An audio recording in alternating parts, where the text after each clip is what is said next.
एक permanent zone पे बाल उग रहे हैं तो वो आगे आके भी चेंज करेगा प्लेस को, तो वहाँ पे भी उगेगा। अगर आपकी टेक्निक अच्छी है तो in safe hands everything is safe. आजकल जो तकरीबन कोई आप समझ लेके 135,000 रुपीज से लेके और 3.5-4 लाख रुपीज तक भी जाती है। नाज़रीन, गंजपन और बालों के गिरने का जो मसला है आजकल दुनिया भर में आम होता जा रहा है। आलमी सतह पर तकरीबन 60 से 70% मर्द और 30 से 40% खवातीन बालों के गिरने और पतले होने के मसले का शिकार हैं। बिल्कुल इसी तरह पाकिस्तान में भी ये मसला बहुत ज़्यादा बढ़ता जा रहा है, बल्कि अगर कहीं गंभीर हो गया है तो गलत नहीं है, जहाँ पर तकरीबन 40% मर्द और 25% खवातीन गंजपन या बालों के पतलेपन का शिकार हैं। गंजपन का सामना करने वाले अक्सर अफराद में हम देखते हैं कि खुद एतमादी की कमी होती है और साथ ही साथ उन्हें समाजी तौर पर मुश्किलात का सामना भी करना पड़ता है। अब इसका एक ट्रीटमेंट है जो लोग अक्सर डिस्कशन में लेकर आते हैं, दैट इज हेयर ट्रांसप्लांट। कहते हैं ये एक ऐसा हल है, एक से ज्यादा तरीके हैं, लेकिन हम मौजू तरीके पे बात करेंगे, लेकिन अक्सर लोग इसी के बारे में बात करते हैं। ये एक ऐसा हल है जिसने बहुत से लोगों के लिए उम्मीद की किरण पैदा की है, लेकिन इसके हवाले से बहुत से खदशात भी हैं कि क्या ये महफूज है, इसमें कितना दर्द है, कितना पेन है, क्योंकि अक्सर लोग कहते हैं इन्फेक्शन हो जाता है, क्लॉटिंग हो जाती है ब्लड की। तो सारे मौजू पर इस पर आज हम बात करेंगे अपने सेगमेंट में। तो स्टूडियोज में हमें ज्वाइन किया इन तमाम सवालात के जवाब देने के लिए, और हम अपने मेहमान का तारुफ करवा दें। Plastic and hair transplant surgeon हैं डॉक्टर एहसन रियाज साहब। वेलकम टू सुनो पाकिस्तान।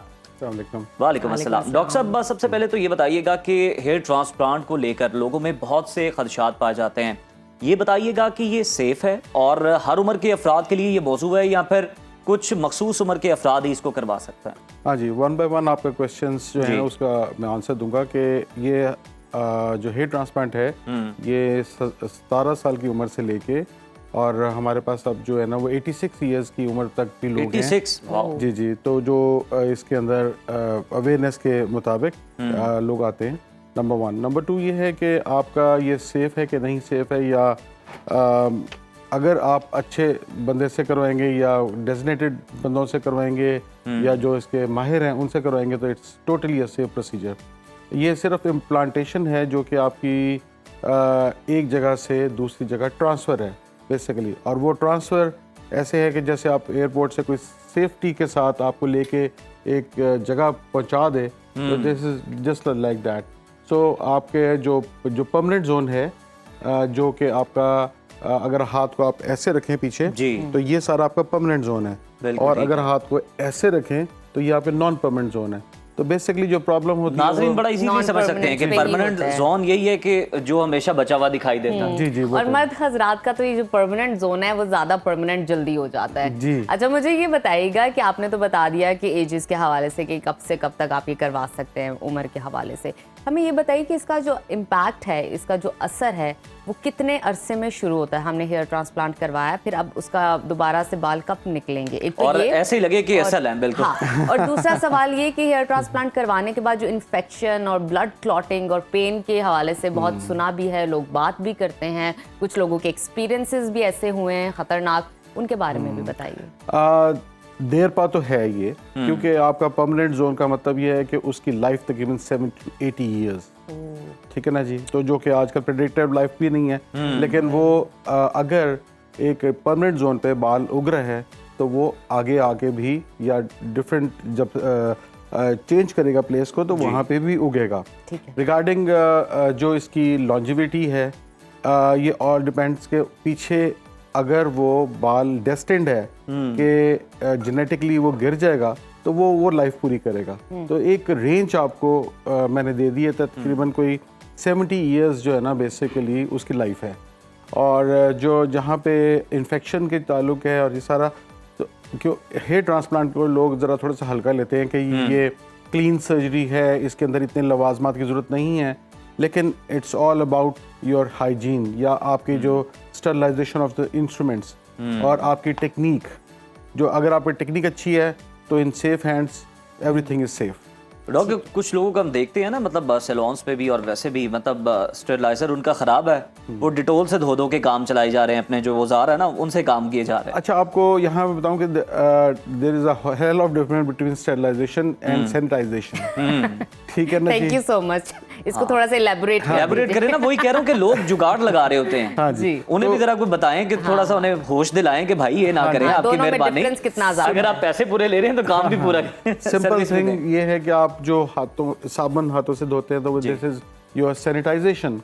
आप कोई भी आजकल सैनिटाइजर का ज़माना बहुत ज़्यादा है कोविड की वजह से, तो आप जो हाथ उसको साफ करें तो वो भी सैनिटाइजेशन है। लेकिन स्टरलाइजेशन के लिए कुछ लवाजमात हैं। यू नीड अ स्टरलाइजर और मतलब है कि मीन्स आपका जो है इसका इसमें फ़र्क ये है कि उसके अंदर जरासीम कुछ ना कुछ रह जाएंगे जो कि आपके वो जो ऐसे रेजिस्टेंट जो वायरसेस हैं वो आपके या स्पोर फॉर्मिंग बैक्टीरिया हैं वो नहीं जाते।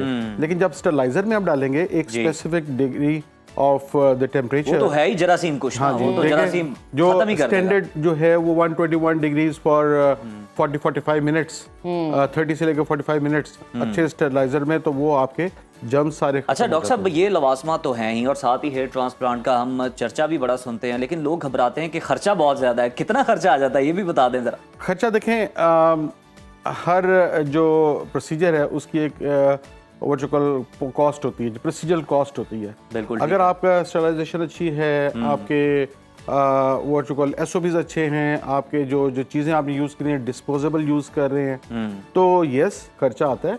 और वो इसलिए ही इस खर्चे को ही मद्देनज़र रखते हुए जो एक क्लास है स्पेसिफिक, जो हमारी मिडिल क्लास जी या स्पेशली लोअर क्लास, वो सारे हम तक पहुंच ही नहीं सकते।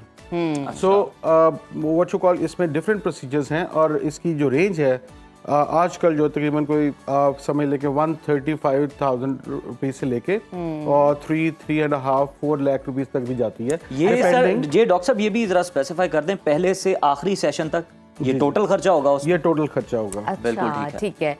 और कितने सेशंस हैं इसमें? इसमें सेशन एक ही होता है, एक ही सेशन एक ही सेशन होता है। और देखें, एक आप अल्लाह ताला की कॉन्फ़िगरेशन को मैच नहीं कर सकते।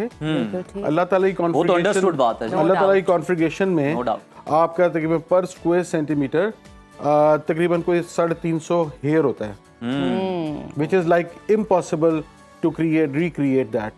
सो जो आमतौर पे हम लोग जो डेजिग्नेटेड या जो अदरवाइज जो प्रॉपर सर्जन हैं वो हम 35 से लेके 75 ग्राफ्ट पर स्क्वायर सेंटीमीटर हम करते हैं, या कि वो बाल तकरीबन 100 and 110 और इंटरनेशनल स्टैंडर्ड भी ये स्टैंडर्ड है। ये अच्छा, ये स्टैंडर्ड है। बिल्कुल ठीक। अच्छा डॉक्टर साहब, ये हमें बताइए कि हमने सोच लिया और हमें ज़रूरत भी है हेयर ट्रांसप्लांट की, लेकिन उसके बाद हमने डॉक्टर का इंतखाब करना है। अब आप जैसे कि जानते हैं हमारी सोसाइटी में, और मोस्टली हर सोसाइटी में स्कैम भी हैं, लोग बड़े बेहतरीन अंदाज में मार्केट करते हैं अपनी फजूल सी प्रोडक्ट और अपना फजूल सा ब्रांड।